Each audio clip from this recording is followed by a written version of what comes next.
This channel does not promote any violent, harmful, or illegal activities. All content provided by this channel is meant for an educational purpose only.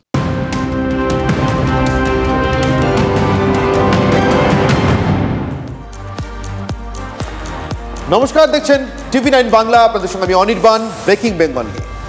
আর সঙ্গে রয়েছে আমি শর্মিষ্ঠা। আচ্ছা অনির্বাণ, অনেক কিছু থাকে যে জিনিসগুলো যুগের পর যুগ বলো, বছরের পর বছর বলো, একই থেকে যায়, সেরকম কি কিছু আছে?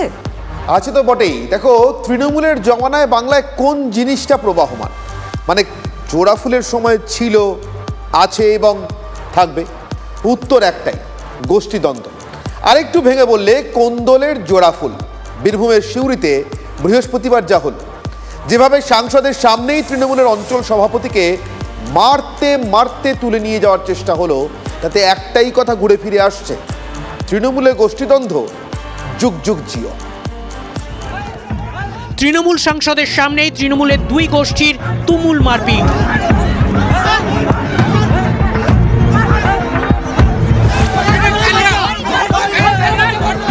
দলেরই অঞ্চল সভাপতিকে মারতে গিয়ে সাংসদ শতাব্দী রায়ের গাড়িতে ধাক্কাধাক্কি তৃণমূলের একাংশের। পরিস্থিতি বেগতিক বুঝে অঞ্চল সভাপতিকে গাড়িতে তুলে নেন বীরভূমের তৃণমূল সাংসদ।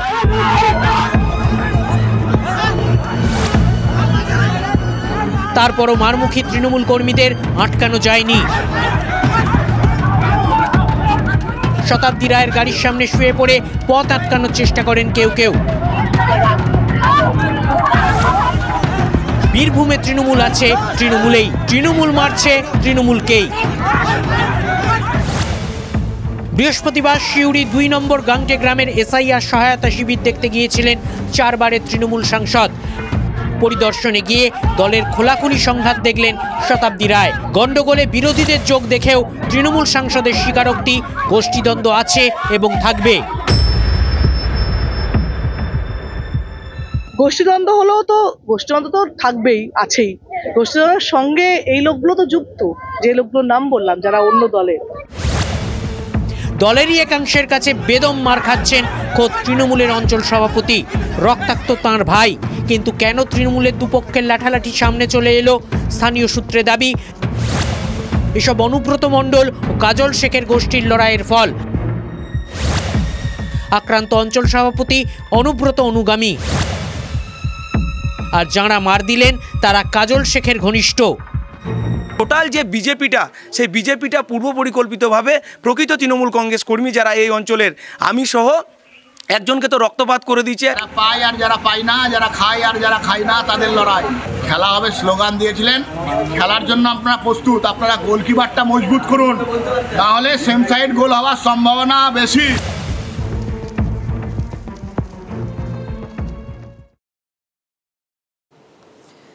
শীতের রাতে একের পর এক দোকান, বাড়িতে আগুন, বিডিওর গাড়ি পর্যন্ত পার পেল না।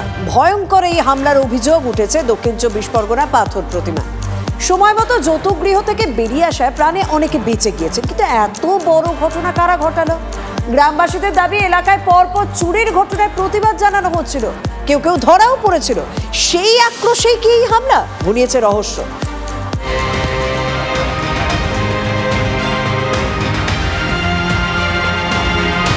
একের পর এক দোকান,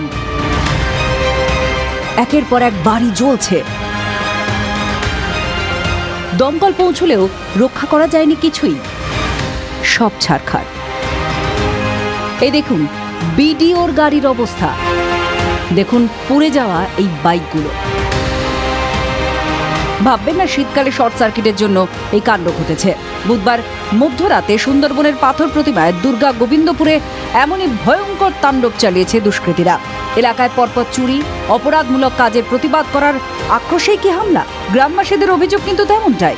আমি এই মুহূর্তে রয়েছি গোপালনগর পাথর প্রতিমার গোপালনগর গ্রাম পঞ্চায়েতের দুর্গা গোবিন্দপুর এলাকায়। আমি দেখানোর চেষ্টা করব সেই ছবিটা, একেবারে পুড়ে ছাই হয়ে রয়েছে, একেবারে দোকান থেকে বাড়ি, এরকম কিন্তু একের পর এক বাড়ি, প্রায় 9টা থেকে 10টা বাড়ি এবং দোকান সব মিলিয়ে আগুন লাগিয়ে দেওয়া হয়েছে। রাত ভোর তাণ্ডব চালানো হয়েছে। দোকানে লেগে গেছে, গ্রামের ভেতরে মদন গায়নের বাড়িতে আগুন ধরেছে, কিবা সিন্ধু মিয়ার ওয়াল ঘরেতে আগুন ধরিয়ে দেওয়া হয়েছে, গরু মারা গেছে। আর বিডিও স্যারের গাড়িটা হচ্ছে পাশে সামনে ওই রাস্তার পাশেই ছিল। এখানটায় অনেক বড় গ্যাং রয়েছে, কখনো গরু চুরি করছে, কখনো টোটো চুরি করছে, কখনো বাইক চুরি করছে, কখনো কারুর বাড়ি থেকে সোনা দানা চুরি করে নিচ্ছে। এলাকার বাসিন্দারা তারা কিন্তু প্রতিবাদ জানাচ্ছিলেন, সেই কারণের জন্যই কিন্তু রাতের অন্ধকারে অতর্কিতে যখন তারা ঘুমাচ্ছিলেন এই সমস্ত দোকানের ভিতর, বাড়ির ভিতর, সেই সময় বাইরে থেকে আগুন লাগিয়ে দেওয়া হয়। চুরির প্রতিবাদ করেছিলেন কি আপনারা? চুরির প্রতিবাদ আমরা সবাই করছি, কিন্তু আমাদের তো হাতে আইন নেই, আইনের জায়গায় চলে, প্রশাসন ধরে নিয়ে যায়, তারপরেও কি করে ছাড়া পায় সেটা আমরা বুঝতে পারছি না। আমাদের দু জায়গাতে ক্যাম্প রয়েছে, আটির বাজার থেকে ঢুকতে ওখানে একটা ক্যাম্প আছে, এখান থেকে থানা খুব বেশি দূরে নয়, কিন্তু পুলিশের যে পেট্রোলিংগুলো হয় সেটা আমার যা মনে হয় সেখানটায় অনেক দুর্বলতা রয়েছে। ধ্বংসের দৃশ্যগুলো দেখলে স্পষ্ট হয়ে যায় যে পুলিশ প্রশাসন কাউকেই তোয়াক্কা করেনি দুষ্কৃতীরা। রাস্তার ধার থেকে গ্রামের ভেতরে একের পর এক দোকান, বাড়ি, গোয়ালঘরে আগুন লাগানো হয়েছে। দমকলের একটি ইঞ্জিন ঘটনাস্থলে পৌঁছে আগুন নিয়ন্ত্রণে আনে। ততক্ষণে যা ক্ষতি হওয়ার হয়েই গেছে। খবর পেয়ে এদিন ঘটনাস্থলে যান পাথর প্রতিমা তৃণমূল বিধায়ক সমিত পাঁজা। একজন ব্যক্তির কাজ হতে পারে না, একটা গ্যাং। পুলিশের ভূমিকাটা আপনারা কিভাবে দেখেন? না, পুলিশের ভূমিকা সম্পর্কে কোনো মধ্যে দোষারোপ করার কিছু নেই। যখন তারা খবর পেয়েছে সঙ্গে সঙ্গে এখানে এসেছে, যার বিরুদ্ধে অভিযোগ এসেছে সেইটাকে অভিযোগ, সেটার নামটা জানা এবং সেই ফটোটাকে তারা নিয়ে বিভিন্নভাবে তল্লাশি চালিয়েছে। যে দুষ্কৃতীরা এই আগুন লাগিয়েছে তারা কিন্তু ঘটনার পর থেকে একেবারে এলাকা ছেড়ে কিন্তু তারা গা ঢাকা দিয়েছে। তবে ঘটনাস্থলে এসেছিলেন কাকদ্বীপের এসডিপিও, এছাড়াও পাথর প্রতিমা থানার ওসি, তারা তদন্ত করছেন। তবে এখনও পর্যন্ত কেন দুষ্কৃতীদের গ্রেপ্তার করা হয়নি সেটা নিয়ে কিন্তু প্রশ্ন তুলেছেন এলাকার বাসিন্দারা। পাথর প্রতিমা থেকে ক্যামেরায় সৌভিকের সঙ্গে শুভেন্দু হালদার, TV9 বাংলা। রাজনীতিতে একটা কথা বেশ চলে, যেই যায় লঙ্কায় সেই হয় রাবণ। ক্ষমতার অপব্যবহারের অভিযোগ অর্থে কথা বলেন অনেকেই। এবার সেই একই অভিযোগ উঠছে মালদার রতুয়ার তৃণমূল বিধায়ক সমর মুখোপাধ্যায়ের বিরুদ্ধে। সামসিতে সমবায়ের দায়িত্বে থাকাকালীন কয়েক কোটি টাকার জমি মাত্র 21 লক্ষ টাকায় বিক্রি করার অভিযোগ উঠেছে তার বিরুদ্ধে। তবে বিধায়কের কথায় সবই নাকি 26-এর টিকিটের জন্য ষড়যন্ত্র। আমাদের সম্পত্তি বিধায়ক শ্রী সমর মুখার্জি তিনি সেই সম্পত্তি বিক্রি করেছেন, একটা বিরাট বড় অপরাধ। কথায় বলে পরের ধনে পোদ্দারি, এমনই অভিযোগে বিদ্ধ মালদার রতুয়া তৃণমূল বিধায়ক সমর মুখোপাধ্যায়।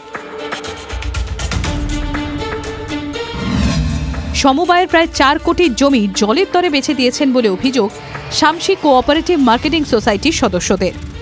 যিনি স্পেশাল অফিসার ছিলেন তৎকালীন সমর মুখার্জি মহাশয়। কাকে বিক্রি করেছিলেন? রেজাউল আলম। আমাদের অভিযোগ দাখিল করেছি ডিআরসিএস এর কাছে। সরকারি রেট অনুযায়ী 5 থেকে 7 কোটি টাকা দাম হবে, সেই জায়গাটা 21 লক্ষ টাকাতে উনি বিক্রি করেছেন।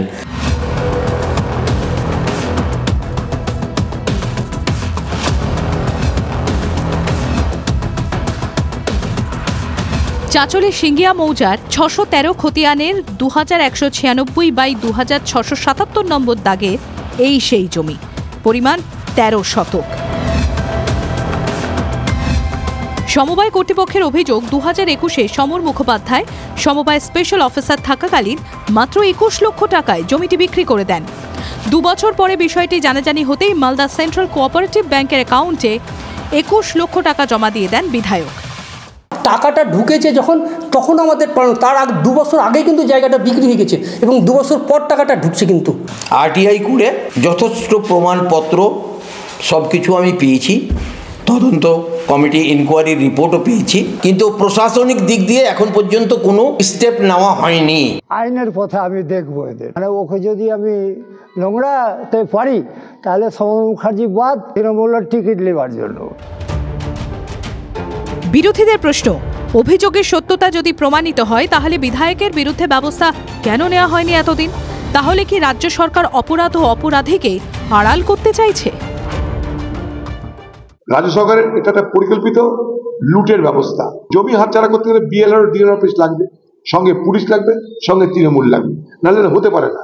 এর আগেও আমরা শুনেছি অনেক রকম দুর্নীতি আছে, অনেক সরকারি জমি উনি সরকারি পদে থেকে সরকারি পদের অপব্যবহার করে অনেক সরকারি জমি বিক্রি করেছেন।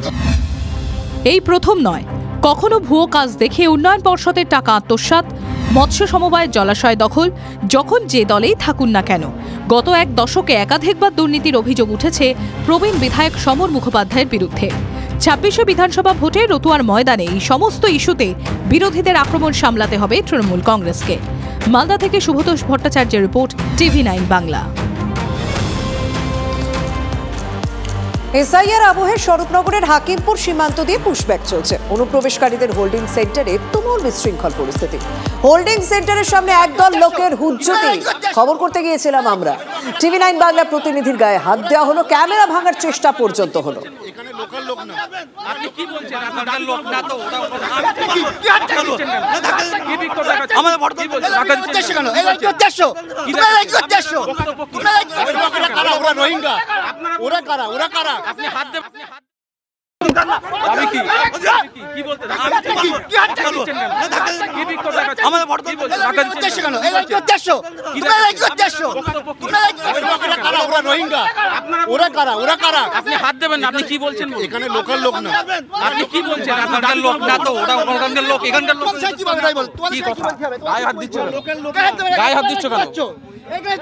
তোমরা বিক্ষোভটা কি তোমরা এখানে কি করছো? তোমরা বাল করতে না, আপনাদের কি স্থানীয় লোক? আপনাদের বক্তব্য বলুন। স্থানীয় লোক এগুলো গায়ে হাত দেবেন না, এখানে বসবাস গায়ে হাত দেবেন না। আপনারা কি বক্তব্য বলুন? আমরা এখানে বসবাস করি, এরা বাইরের লোক, এই বর্ডার সম্বন্ধে এরা কিছুই জানে না, তো এখানে আন্দোলন করছে কেন ওরা? তো আমরা যাব প্রশাসনের কি অভিযোগ কি? আপনি ক্যামেরায় বলুন কি বক্তব্য? ক্যামেরায় বলবো কেন? ক্যামেরায় বলুন, ক্যামেরায় বলুন, ক্যামেরায় মহল্লা গায়ে হাত দেবেন না, গায়ে হাত দেবেন না, গায়ে হাত দেবেন না। কি বক্তব্য বলুন, কি বক্তব্য? আপনারা কারা? কিছু সময় আগেই আমরা দেখলাম কয়েকজন মানুষ, তারা স্থানীয় একটি সংগঠনের তরফ থেকে এসে তারা এই বাংলাদেশিদের হটানোর দাবিতে তারা বিক্ষোভ করছিলেন, এবং তারই মধ্যে উল্টো দিক থেকে কয়েকজন যারা নিজেদেরকে বলছেন তারাও স্থানীয় বাসিন্দারা, তারা হাকিমপুরের বাসিন্দা, তারা এখানে এসে আচমকাই বিক্ষোভ দেখাতে শুরু করলেন। এবং এই মুহূর্তে হাতাহাতির ছবিটা আমরা দেখাচ্ছি, এবং আমরা দেখলাম যে সংবাদ মাধ্যমকেও কিন্তু কি হয়েছে দাদা, আপনার বক্তব্যটা কি বল? বিক্ষোভ দেখাচ্ছেন, আপনারা ধাক্কাধাক্কি করছেন, হাতাহাতি। আমি ধাক্কা করিনি, কিন্তু ওই মহিলাটা কথা বলছে যে ওই মহিলা মারার দরকার। এরা কারা? যারা এসছে তারা কারা? স্থানীয়, স্থানীয়, স্থানীয়। আপনারা সংবাদ মাধ্যমে গায়ে হাত তুলছেন, সব আছে, সমস্ত কিছু রেকর্ড হয়েছে। আপনারা কারা? আপনারা কারা? আমরা ওই হিন্দু পরিষদের পক্ষ থেকে আমরা এসেছি। বাংলাদেশী অনুপ্রবেশকারী রোহিঙ্গাদের বিরুদ্ধে আমি আবার ছবিটা দেখা বলতে বলবো। বচসা চলছে দুপক্ষের মধ্যে। আমি এবার বিএসএফের কাছে প্রশ্ন করছি, ওই তো চেকপোস্টে চলুন, চেকপোস্টে গিয়ে আপনার বিএসএফের কাছে জিজ্ঞাসা করুন যে অনুপ্রবেশ কিভাবে হলো। জন্মসূত্রে আমরা সীমান্তবাসী, তো আমাদের চোখের সামনে যেটা ঘটে প্রতিনিয়ত বা আমরা যেটা দেখি, সেই অভিজ্ঞতার উপরে আমরা যেটা জানি বা যেটা দেখেছি যে তৎকালীন সময়ে 2016-14 নাগাদ গরুর লাইন চলতো, যেটা বিএসএফ এর মদতেই চলতো।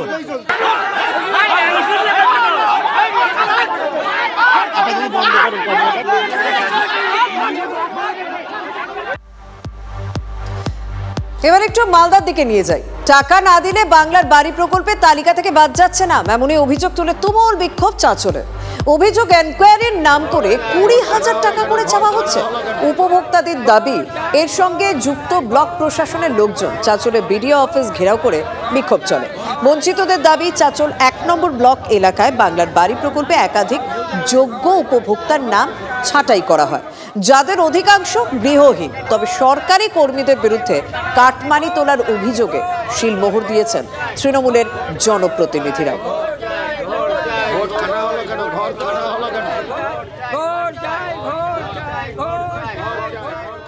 আমার কাছে একটা অ্যামাউন্ট চেয়েছিল, আমি বলেছিলাম আমি দিতে পারবো না, ঠিক আছে।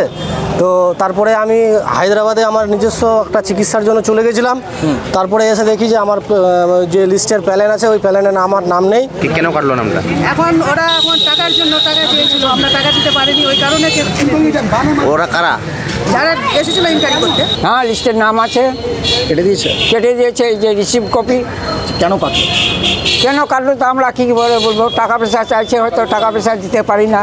স্কুলে ঢুকে মদ্য যুবকের বেয়াদপি, প্রধান শিক্ষকের নিষ্ক্রিয়তার অভিযোগে সরব সহ শিক্ষক শিক্ষিকা সহ এলাকার মানুষ। বুধবারের পর বৃহস্পতিবারও উত্তপ্ত নন্দকুমারের মল্লিক চক অমর স্মৃতি বিদ্যাপীঠ। এদিন স্কুল চলাকালীন প্রধান শিক্ষককে স্কুলে ঢুকতে বাধা এলাকাবাসীর। কেড়ে নেওয়ার চেষ্টা করা হয় হাতের ফোন।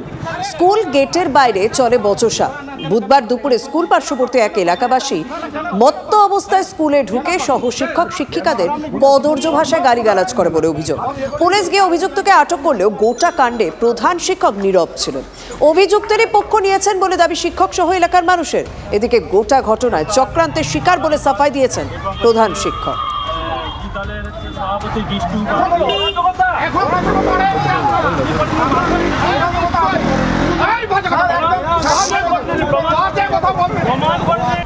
শর্মিষ্ঠা, আজকে বনগাঁর কথায় আসবো।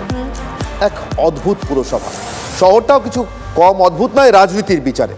মানুষরা মানুষের মতো আছেন, কিন্তু পুরভোট বাদে যে কোনো নির্বাচনে বনগাঁ শহরে জোড়াফুল পিছিয়ে পড়ে। 2019 থেকে চলে আসা সেই ধারা বদলাতে গিয়ে কি এবার নিজের বিপদ নিজেরাই ডেকে আনলো তৃণমূল? বনগাঁর পরিস্থিতি তো তেমনই বলছে। মুখকে সরাতে গিয়ে পুরসভায় ল্যাজে গোবরে হওয়ার জোগাড়।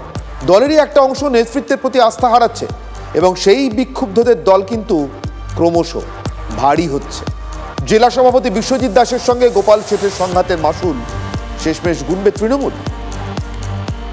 উপর নেতৃত্ব যদি বলে চেয়ারম্যান গোপাল শেঠকে সরিয়ে দেওয়া হচ্ছে, রাম শ্যাম যদু মধুকে বসানো হচ্ছে, দলের থেকে যদি নির্দেশিকা থাকে আমরা সকলে মেনে নেব। তৃণমূলের বনগাঁ লোকাল কি ক্রমশ বেলাইন হচ্ছে? গোপাল শেঠকে সরাতে গিয়ে তো ঘরেই কার্যত বিদ্রোহের মুখে শাসক দল। সপ্তাহ দুয়েক আগে বনগাঁর এই নেতাকে পুরসভার চেয়ারম্যানে পদ ছাড়তে নির্দেশ দিয়েছিল তৃণমূল। কিন্তু কোথায় কি? এই গোপাল যে সাক্ষী গোপাল নন তা পদে পদে বুঝিয়ে দিচ্ছেন দাপুটে নেতা। দলের নির্দেশ অগ্রাহ্য করে অসুস্থতার কারণ দেখিয়ে এক কাউন্সিলরকে দায়িত্ব দিয়েছেন প্রাক্তন তৃণমূল বিধায়ক গোপাল। এমনকি অপসারণ নিয়ে চিঠিও দিয়েছেন দলের রাজ্য সভাপতিকে। শেষমেশ অবাধ্য গোপালের অপসারণ চেয়ে বুধবার বৈঠকে বসে তৃণমূল নেতৃত্ব। কিন্তু সেই বৈঠকে তৃণমূলে 20 জন কাউন্সিলরের মধ্যে মাত্র 15 জন হাজির ছিলেন। 6 কাউন্সিলর অনাস্থা প্রস্তাবে সই না করে বৈঠক ছেড়ে বেরিয়ে যান। বাকি 9 জন গোপালের বিরুদ্ধে অনাস্থা প্রস্তাব জমা দেন বনগাঁ পুরসভা ও মহকুমা শাসকের অফিসে। গতবারও হয়েছিল, এখান থেকে কাউন্সিলর বিভিন্ন টাকার প্রলোভন দেখিয়ে বিজেপিতে নিয়ে যাওয়া, সেটা আবার করতে চাইছে তৃণমূলে ঢুকে। এটা মুখ্যমন্ত্রী মমতা বন্দ্যোপাধ্যায়ের স্বপ্নের দল, তিনি লড়াই আন্দোলন করে আজকে দলটাকে প্রতিষ্ঠিত করেছে, কিন্তু এ কাদের হাতে দলটা দিল? সব বিজেপি মার্কা তৃণমূল। কিন্তু কেন দলের অবস্থানকে চ্যালেঞ্জ করে গোপালের পাশে দাঁড়াচ্ছেন তৃণমূলের একাংশ? বিক্ষুব্ধরা কোনোভাবেই তৃণমূলের বনগাঁ সাংগঠনিক জেলা সভাপতি বিশ্বজিৎ দাসকে মানতে পারছেন না।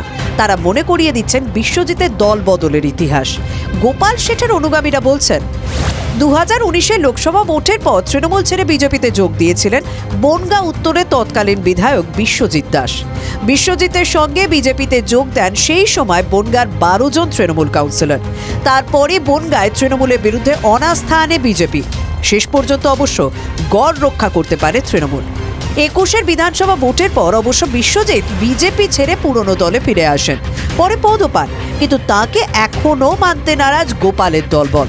কারণ বিদ্রোহীরা বলছেন দুঃসময় কিন্তু গোপালকে সামনে রেখেই পুরো ভোটে জিতেছিল দল।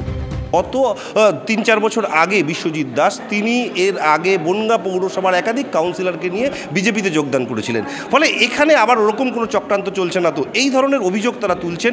আর যারা এখন এইসব নির্দেশ দিচ্ছে তারা কেউ 6 মাস আগে বিজেপির থেকে এসছে, কেউ 1 বছর হলো বিজেপির থেকে এসছে। বনগাঁয় দল যে একই সুরে বাজছে না তা স্পষ্ট তৃণমূল সাংসদ মমতা বালা ঠাকুরের গলায়, যিনি আবার বনগাঁ সাংগঠনিক জেলা তৃণমূলের চেয়ারপারসন। বিশ্বজিতের নাম নেননি মমতা বালা, কিন্তু বুঝিয়ে দিয়েছেন অল ইজ নট ওয়েল। আমিও নিজেও জানি না যে গোপাল শেঠকে যে লেটার করা হয়েছে সেই লেটার প্যাডে আমার সিগনেচার নেই এবং আমার নামটা পর্যন্ত ওখানে নেই যে আমি চেয়ারম্যান, আমার নামটা পর্যন্ত নেই, কিছুই জানি না, আমি জিরো বলতে জানি। আপাতত 9 জন কাউন্সিলরকে অনাস্থায় সই করিয়ে ঘুঁটি সাজাচ্ছেন বিশ্বজিৎ। নো কনফিডেন্স এনেছেন যাতে দ্রুততার সহিত নতুন চেয়ারম্যান গঠন হয় এবং দায়িত্বভার নিতে পারেন, তার জন্যই কাউন্সিলররা আজকে দলীয় নির্দেশ মেনে তারা নো কনফিডেন্স এনেছে। 2022 পুরো ভোটে বনগাঁ পুরসভায় 22টি ওয়ার্ডের মধ্যে 20টিতে জেতে তৃণমূল, 1টি করে কংগ্রেস ও বিজেপি। গত লোকসভা ভোটের নিরিখে বনগাঁ শহরের 22টি ওয়ার্ডেই পিছিয়ে তৃণমূল। 22টি ওয়ার্ড থেকে বিজেপি লিড পায় 20,000 ভোট।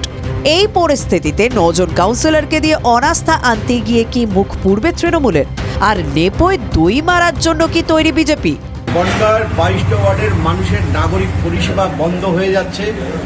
আপনাদের লড়াই আপনারা পার্টি অফিসে করুন, আপনাদের বাড়িতে গিয়ে করুন, এইভাবে মানুষকে হয়রানি আপনারা করবেন না। মেরামত করতে গিয়ে তবে কি বনগা ভিত নড়ে যাচ্ছে তৃণমূলের? বনগায় গা উজাড় হওয়ার অবস্থা? ইছামতির বাঁকে বাঁকে কিন্তু অনেক রহস্য জমে আছে। এই নো কনফিডেন্স অনাস্থা প্রস্তাব এনে তৃণমূল কি নিজেই নিজের বিপদ রাখলো? এই প্রশ্ন উঠতে শুরু করে টিভি 9 বাংলার জন্য সুকান্ত মণ্ডলের সঙ্গে দীপঙ্কর দাসের রিপোর্ট, উত্তর 24 পরগনা। এদিকে দলের আনা অনাস্থায় আস্থা রাখতে না পারার যে কি বেনজির ফল ভোগ করতে হয় তার টের পাচ্ছেন তৃণমূলেরই 6 কাউন্সিলর। যে হামলা তার ঘিরে দোষারোপ চলছে, সাথে বনগায় তৃণমূলের গা উজাড় হওয়ার জোগাড়। আমরা চাইছি চেয়ারম্যান যতক্ষণ আছে আমরা চেয়ারম্যানের সঙ্গে আছি। আমাদের বাড়ি কালকে রাত্রিবেলা যে ঘটনাটা ঘটেছে ওটার পরিপ্রেক্ষিতেই হয়তো এটা করেছে। বিকেলে অনাস্থায় সই না করে বেরিয়ে যাওয়া, আর রাতেই হলো অ্যাকশন।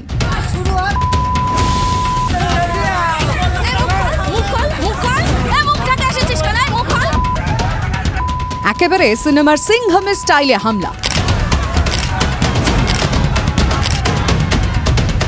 বনগাঁয় তৃণমূলের বিক্ষুব্ধ পৌরপ্রধান গোপাল শেঠের পাশে দাঁড়ানোর পরপরই নিশানা করা হলো 6 কাউন্সিলরের বাড়ি। তৃণমূল কাউন্সিলর শিখা ঘোষ, শর্মিলা দাস বৈরাগী, শম্পা মহন্ত, বন্দনা দাস মুন্সি, দীপালি বিশ্বাস, বন্দনা দাস কীর্তনিয়ার বাড়িতে রাতভর চলে তাণ্ডব। কোথাও বাড়ি ভাঙচুর, কোথাও বোমাবাজি, কোথাও বা গুলি চলার অভিযোগ। 9 জন কাউন্সিলর বাদে যে 6 জন তার বৈঠকে উপস্থিত ছিলেন সেই 6 জন সই না করায় তাদেরকে হুমকি দিয়েছেন বলে অভিযোগ, এবং রাত্রিরে সেই 6 জন মহিলা কাউন্সিলরের বাড়িতে আক্রমণ হয়। 10 থেকে 12 রাউন্ড গুলি চালিয়েছিল এবং একটা গুলি লক্ষ্যভেদ করে আমার ছেলে যে ঘরে থাকে দরজাটা ছিদ্র হয়ে গেছে। রাগঢাক না রেখে আক্রান্তদের সাফ কথা, অনাস্থায় বেঁকে বসায় এভাবেই তাদের টার্গেট করা হলো, এবং সবটাই তৃণমূলের জেলার সভাপতি বিশ্বজিৎ দাসের ইন্ধনে। অনাস্থায় সই করতে আমরা করেনি, তার জন্য উনি রাত্রিবেলা আমাদের বাড়িতে সন্ত্রাস এবং আমাদের যাতে গুন্ডা বাহিনী পাঠিয়েছে। গোপাল শেঠ আমাদের নেতা, আমাদের ভূপেন শেঠের এই বনগাঁ শহরে এই সন্ত্রাস যারা আনছে আমরা তাদের বিরুদ্ধে একটা সিদ্ধান্ত চাই। জেলার সভাপতি বলেছে তোমাদের দেখে নেবো যারা সই করেনি, জোর করে গোপাল শেঠের বিরুদ্ধে অনাস্থা পেপারে সই করেছিল, তারপরে এইখানে এসে আমাদের হামলার সম্মুখীন হতে হয়েছে। দলেরই জেলার সভাপতির বিরুদ্ধে স্লোগান তুলে বনগাঁ থানায় বিক্ষোভ দেখালেন তৃণমূল কাউন্সিলররা। চলল অবস্থান।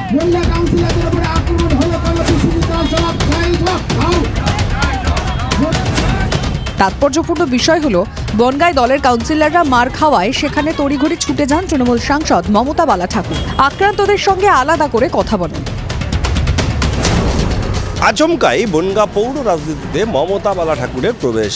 এতদিন ধরে মমতা বালা ঠাকুর সাংসদ থাকাকালীন বা বনগাঁ সংসদীয় জেলার চেয়ারম্যান থাকাকালীন বনগাঁ পৌর রাজনীতিতে হাত দিতেন না, বরঞ্চ তিনি ঠাকুর বাড়ির রাজনীতি নিয়েই থাকতেন। বাইরের থেকে সন্ত্রাস এনে আজকে বনগাঁর বুকে শান্তিকে অশান্তি করার যে চেষ্টা করেছে, এটাকে নিয়ে উপর মহলে কথাবার্তা চলছে।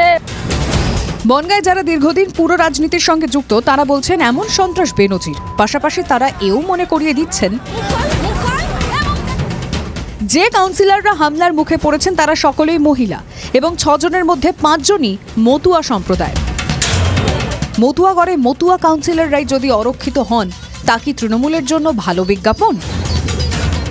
আমরা মতুয়া মহাসংঘের পক্ষ থেকে আমি বলবো যে এই যে ঘটনা ঘটেছে এর যদি পুনরাবৃত্তি ঘটে বা যদি মমতা বন্দ্যোপাধ্যায় যদি এর কোনো ব্যবস্থা না নেয় তাহলে কিন্তু এটা খারাপ দিকে যাবে। এটা কেউ কেউ তো আমাদের তো বিজেপির সাথে একটা লাইনে আছে, তারা কেউ কেউ করতে পারে, মানে যারা তৃণমূল মনে প্রাণে করে এটা করতে পারে না। বনগাঁ পুরসভা যে বিধানসভার মধ্যে পড়ে সেই বনগাঁ উত্তর বিজেপির দখলে। সেখানে তৃণমূলের খেয়েও খেয়েই পদ্ম শিবিরের জন্য কি বাড়তি অক্সিজেন? যেভাবে সেই সব জনপ্রতিনিধিদের বাড়িতে বোম গুলি নিয়ে আক্রমণ করেছেন, বনগাঁ পুলিশ প্রশাসনকে আমি ধিক্কার জানাই। একসঙ্গে 6 তৃণমূল কাউন্সিলরের বাড়িতে হামলা, অভিযুক্তরা আবার তৃণমূলেরই লোক। মাস কয়েক আগে বিশ্বজিৎ দাসের কিছু নির্দেশ নিয়ে প্রশ্ন তুলেছিলেন মমতা বালা ঠাকুর। সেই প্রশ্নের উত্তর পাওয়ার আগে নতুন করে জোড়া ফুলে জটিলতা। নীল বিদ্রোহের শহরে জোড়া ফুলে কিন্তু ধিকি ধিকি করে চলছে বিদ্রোহের আগুন। বনগাঁ থেকে দীপঙ্কর দাসের রিপোর্ট, টিভি 9 বাংলা।